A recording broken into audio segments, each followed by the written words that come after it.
See how good you, I think you just ought to just keep on teaching all year. No. With this When I teach, everybody goes, everybody leaves. Or just sit down, they all run. You get there, you're gonna go around. Just go around. I have to have a drink before I can start. I get temptations to read the memos from Louisville and Presbyterian. Why is everybody here?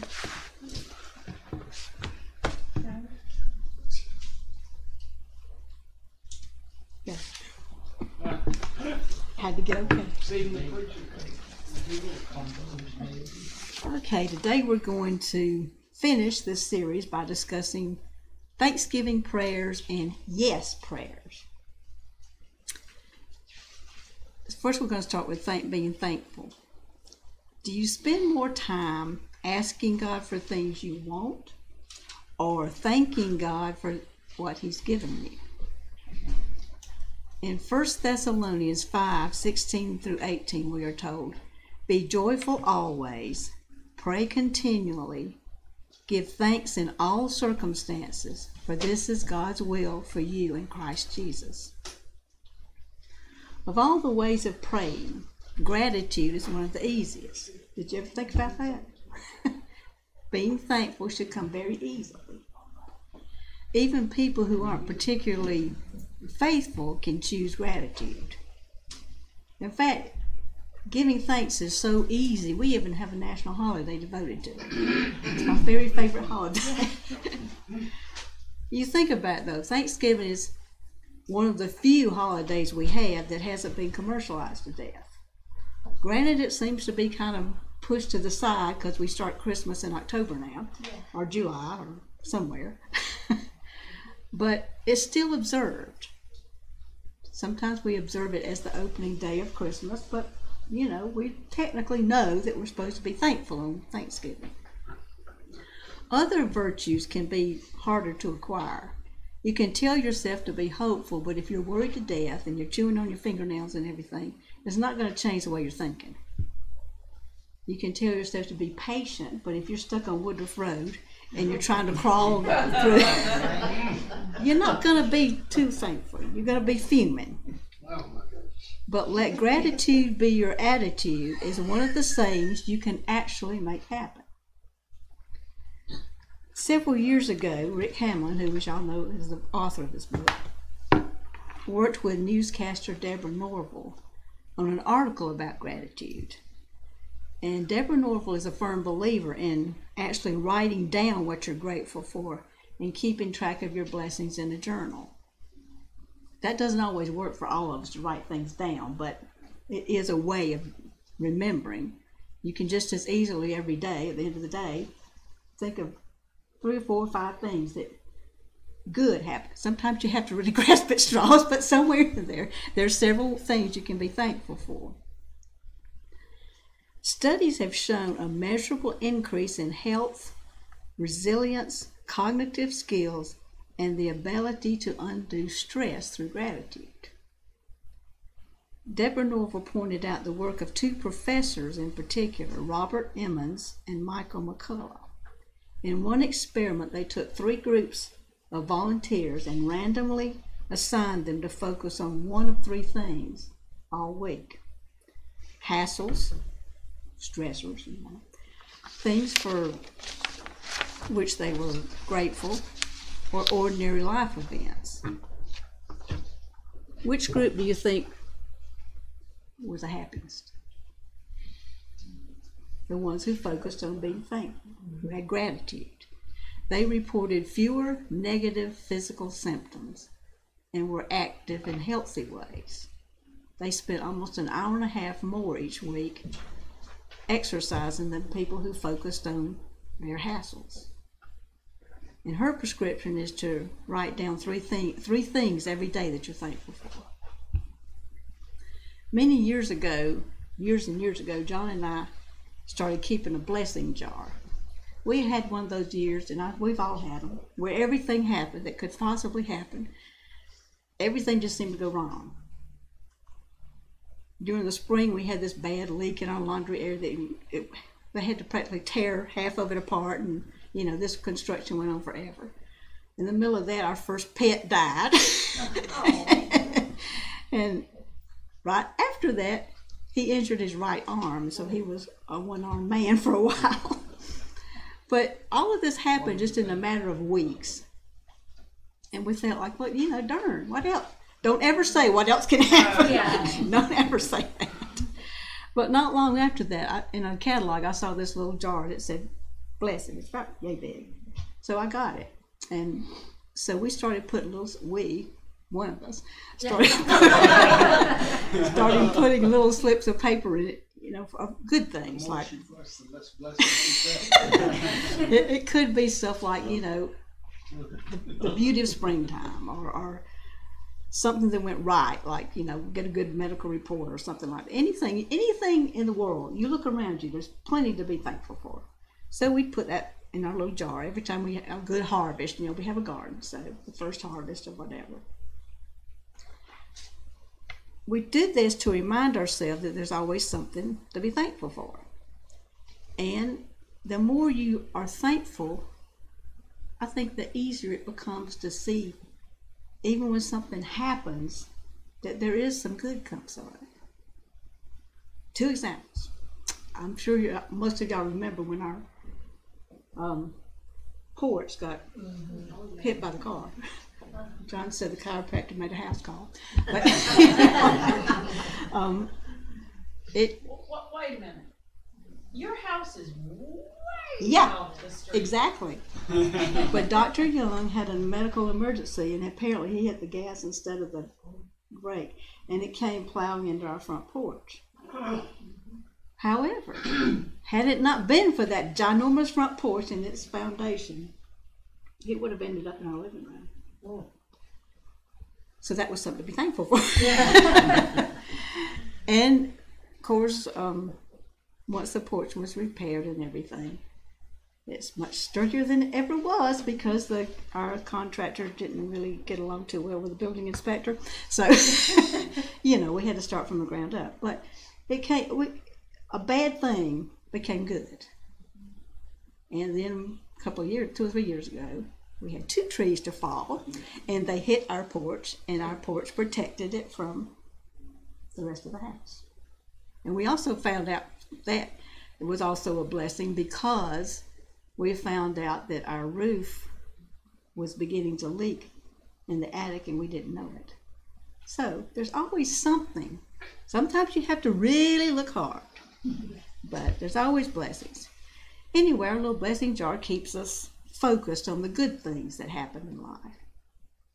And on New Year's Eve, assuming someone is not watching a Clemson game, we empty our little jar and read through our little blessings. We read through our blessings, and it's a great way of reliving the past year and seeing the good things that happened. There's a song about that, isn't there? Count your blessings, count them one by one. Count your blessings, see what God has done. By looking at your blessings, you see what God has done for you in your life. Be joyful always, pray continually, give thanks in all circumstances, for this is God's will for you in Christ Jesus. So how do we give thanks in all circumstances? You'll notice it doesn't say give thanks for all circumstances, but give thanks in all circumstances. So how do we do this? Chet Bitterman III and his wife went to Columbia, South America to work with Wycliffe Bible translators. And y'all are, I'm sure, all familiar with Wycliffe. They have translated the Bible into hundreds of languages that had never been written down before. The Bittermans would be in a tribal area working with native people. Well, while they were down there, Chet's wife had flown to Bogota for a week for a medical appointment she had, when the Wycliffe house where they were staying was invaded by armed guerrillas. The guerrillas took one hostage, Chet. Back in Pennsylvania, his father raged. He felt helpless. You can imagine. Lord, he prayed, there's got to be something I can do. And out of the blue, the thought came into his head to give thanks. He knew this verse, give thanks in all circumstances, for this is God's will for you in Christ Jesus. Well, of course, his first thought was, well, how stupid is that? How can I feel thankful that my son has been kidnapped by armed guerrillas? Then he noticed that the verse didn't say anything about how you felt. It said give thanks was a command, not feel thankful. Thanksgiving, it was a matter of the will, not the emotions. So where could he start? How could he possibly find anything to be thankful about in this situation? He decided he'd be thankful for all the Bible verses his son could recite because they were probably helpful to him. He'd be thankful that his son was young and strong and in good shape. So he took a piece of paper and he started writing down these things. He was thankful that his son spoke fluent Spanish, that he made friends easily, that he'd called a couple of days earlier and had a good conversation with his mom. And as he wrote down these thanks, things that were good, he calmed down. He felt the tension and the rage and the anguish drain away. Less than 2 months later, he and his wife received word that their son's body had been found in an abandoned bus on a side street in Bogota. At his graveside, his father clung to thankfulness as his very lifeline. He told himself to be thankful it wasn't raining that day. It was a beautiful day. That the location where the grave was beautiful. That his wife was with him. And that his son's short life had been lived for a larger purpose. He could still object to the senselessness of his son's death, but he had a tool to cling to. He could stand by his son's grave with love, not anger. He could forgive the horror that had been done and look forward. Prayer had given him a new perspective, giving thanks when he felt anything but thankful. As we all know, when we've lost loved ones, you can't dwell on the loss. You have to look back at the good times. You have to remember good memories. Like, weren't you darn lucky to have them in the first place, you know? So why is it healthy for us to give thanks even when we don't feel thankful? Does it take our focus off of ourselves and force us to look at the big picture around us? If you're never thankful, you're really only thinking of yourself, aren't you? Perhaps it helps strengthen our faith when we see all the ways God has been there for us in the past. So we need to be thankful in all things. If you want to write them down, keep a journal, keep a prayer journal, or just keep them in your head. But there's got to be something at the end of every day, or the beginning of every day, that you can find to be thankful for. Even when you're in the depths of despair, there's something somewhere. The sun came up. You're still living and breathing. You got out of bed, you know. You can't force feelings, and you can't talk yourself into thankfulness and faithfulness, but you can be thankful. You can write your thanks down. You can write them to a friend. You can tell them to God. Be thankful even at the worst of times, because what you say will lift you up. Our next prayer is pray yes. When you're faced with a new opportunity or challenge, are you more apt to respond with a yes or a no? More importantly, when God gives you a nudge to do something, how do you respond? Are you like Moses, who came up with all these excuses about, no, I can't, but he ended up doing it anyway? Or are you like Jonah, when told by God to go to Nineveh, turned tail and ran? Or do you say, yes, God, and with your help? Now, this is a kind of funny example, but it works. Elizabeth Sherrill, several years ago, was at her computer working on a deadline when she heard a rustling in the woods outside. At the edge of the tree, she saw a skunk zigzagging across the lawn, but noticed there was a strange-looking helmet on his head. The poor skunk had gotten a yellow plastic yogurt container stuck on his head and was running around like a drunk, shaking his head and trying to get it off, bumping into things, but the container was wedged tight.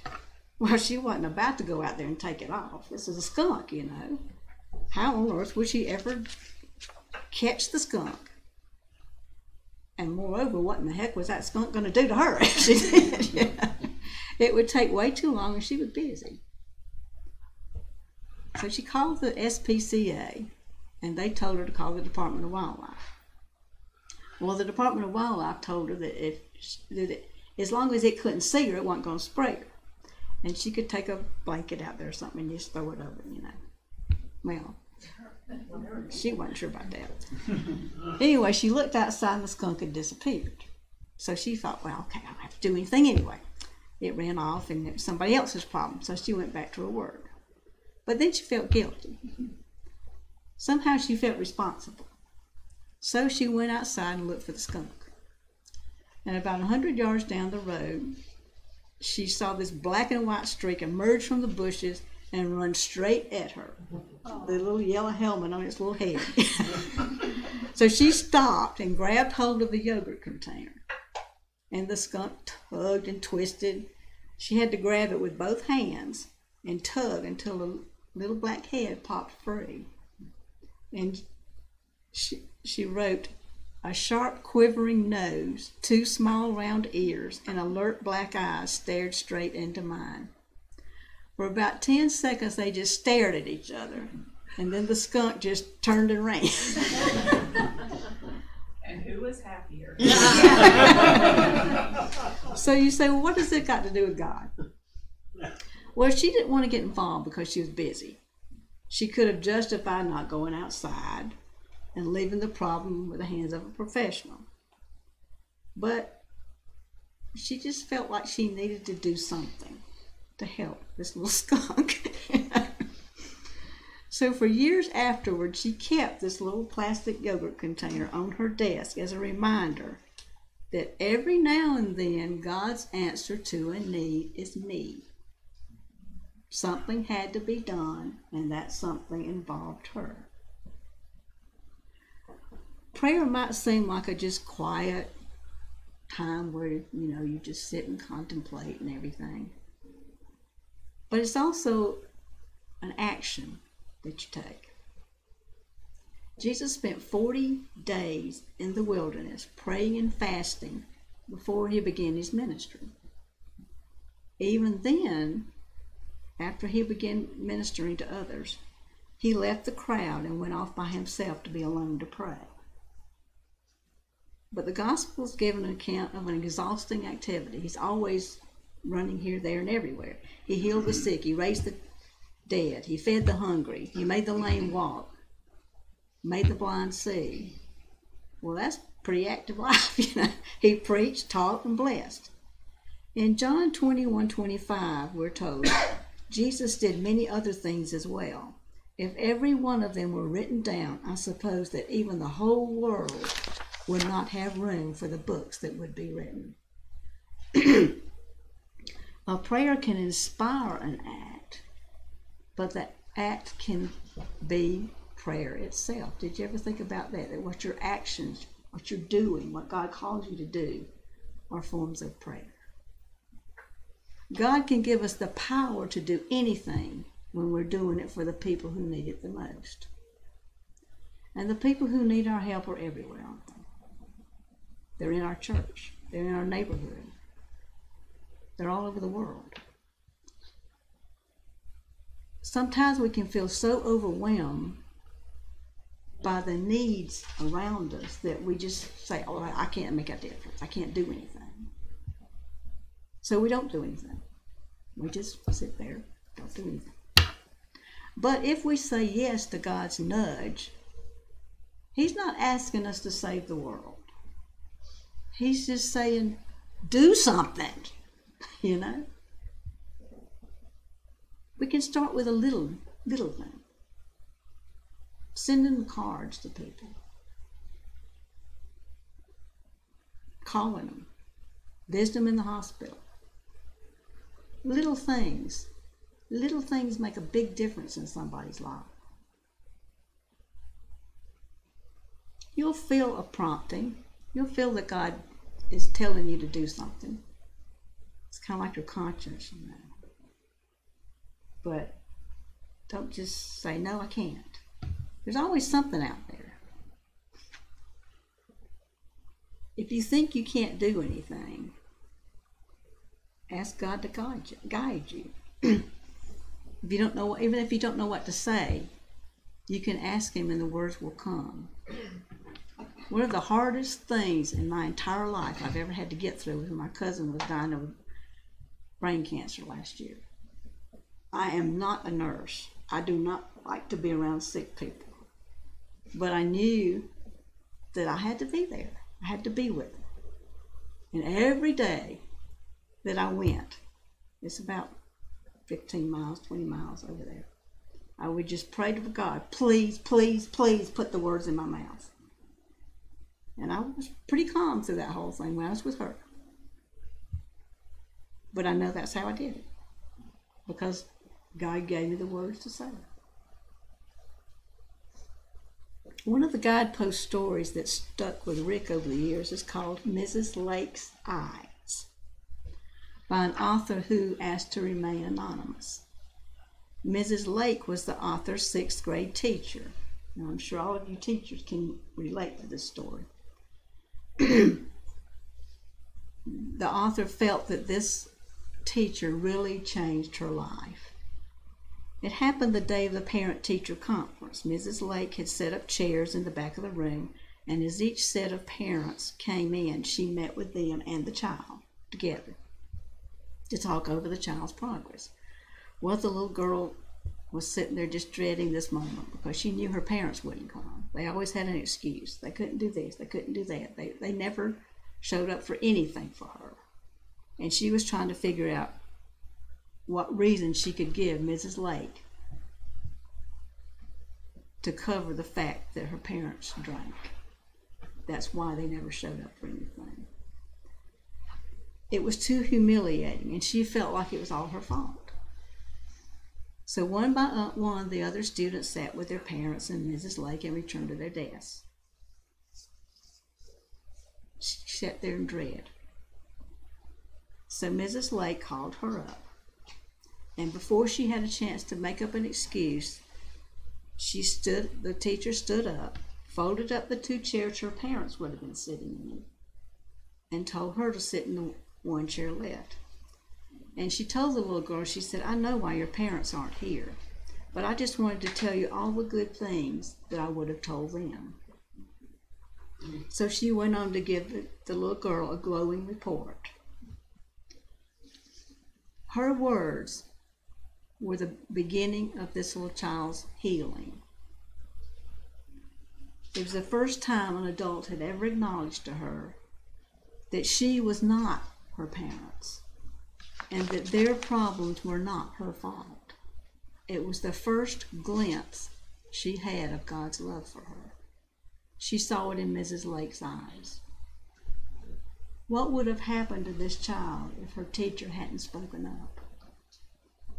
What prompted the teacher to say the right words? So yes is what we say when God asks us to do something. If you make a terrible mistake, God's going to help you get out of it. But if you do nothing, He can do nothing. We can hesitate, we can look the other way, but why not take a chance and make a leap of faith? Over the past few weeks, we've studied 10 different ways of praying. Obviously, there's more than 10 ways to pray. There's as many ways to pray as there are people in the world, because we're all different. We're all individual. We all have a different way of being with God. And these past, I was going to say 10 weeks, it hasn't been that long, has it? Do any of these prayers really speak to you? And the ones we've studied, is any that really stands out to you? We've done prayers at mealtime, prayers as conversation, prayers for others, the Lord's Prayer, prayers for forgiveness, prayers during a crisis, using songs as prayers, prayers to focus our thought, prayers for thanks, and prayers to accept God's challenges. Is there any of these that y'all really feel really spoke to you, Kathy? The two that you talked about today, being thankful and saying yes. I've been praying for a long time that God would help me as I kind of am moving into taking over food bank. And so I'm very thankful for all of you who have said yes, because just about every person in this room has been involved over the last 3 weeks with what we did yesterday. The Pascos aren't here and the Dosses aren't here. But Betty made a very good point several times when people were checking out, when we would ask for $10 for something and they'd say, can I just give you 8? And she'd say, well, that's okay, but I do want you to know that we're a very small church of about 30 members, and every month we feed about 1,000 people. And that's incredible. Yeah. Yeah. And I'm so thankful that you all have said yes, because nobody can do it on their own. No, that's right. And I mean, thank you. Yeah. That's very good. And I'm sure Betty will give us an accounting of what we made yesterday, but it was about $1,500. But that's a perfect example. See what happens when you say yes? And I was dreading it. Oh my God. Anybody that went in there with me that first day and I saw all those vows, like, oh my gosh. Jim probably thought I was going to fall over again. But I mean, it worked. But nobody could take that on. No. No. So, thank you. People want us to be there every week. Yeah, I know. When y'all doing this again? Yeah. I'll be back next week. Well, come on. It'll be empty. They could clean up. Yeah. Any more? You know the reason people don't say yes as much is because they are afraid of being criticized. Yeah, you're right. And I think you're right. I read something on one that Phil said once, that when you are criticized, take that as a sign that your life is doing something. You're not just sitting back. You're doing something. And being criticized can be taken as a possible in it. Well, that's a good point. Yeah, it could. You're getting flack and it's good target. Yep. Anybody else feel? Did y'all listen? I think it's harder when you're eating a meal with families. I remember we had one big table and everybody ate at the same time. You're all around the table and held hands and all that sort of thing. Joel's grandparents were, of course, he was a minister, and I remember, with them, we would all, just 4 of us, but we'd at least be on the 4 sides of the table, and hearing Dr. Greer and Miss Greer prayed together, and read the Bible and prayed together every morning. I remember that. And we still say blessings and that kind of, because sometimes I feel like it's on the run. You know, not settled in everybody. That's so one. I think that's a heart. Yeah. And that's a criticism of me and us. And Well, that's what I'm sure all of y'all do. I think. All of us have a tendency. Okay, we gotta say a prayer, so we're gonna pray. But like we said at the very beginning, there's a difference in praying and saying, right? Yeah, right. So Exactly. sometimes we just get rushed. We just kind of, okay, I got to do this. Check this off, you know. Any other prayers that have struck anybody? Just a general comment. One thing with me, and God deals with all of us in different ways, is my biggest obstacle in prayer is getting out of God's way.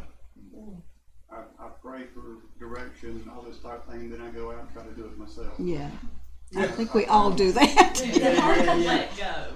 It is hard to let go. And I've found in so many different instances, if I'll just get out of His way and let Him lead me, Yeah. it's all different outcomes. Sometimes it's hard to figure out, well, is He leading me or am I, trying to do it myself?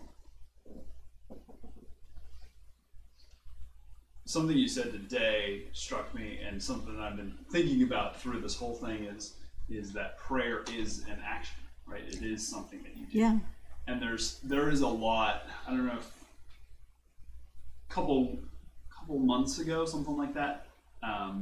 Kevin Smith, who's a director, anyways, he had a heart attack, and somebody, I think it was Matt Damon, somebody like that, said, I'm praying for you. And there was all sort of this backlash kind of post, and it kind of makes sense, post like school shootings, all that sort of stuff. Politicians will say, oh, our thoughts and prayers, and people go, well, you have the authority and the position to do something about it, so do something about it, don't just pray about it. So there's backlash against Matt Damon saying, I'm praying for you. And Kevin Smith, when he came, to his credit, who is not a religious guy at all, when he came out, he said, hey, he's not my doctor, he's not my nurse, he's not my, medical, he's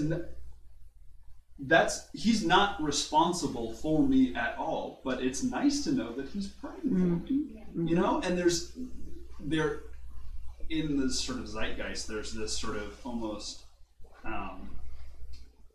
railing against prayer because of this sort of like empty prayers that don't have anything behind them. And to hear again, I know it, but to hear it again that prayer is actually is something. It's not just empty. So when somebody asks for prayers, or when you say you're going to pray for them, do it. Yeah. But we talked about that. One of the first lessons was, watching our little prayers go up. Everybody. Any more questions? Comments? My problem sometimes in a conversation with God is not always a conversation. I tell him things I want him to know. Yeah. I ask him questions, and I don't wait for his response. And that's a failing that I have.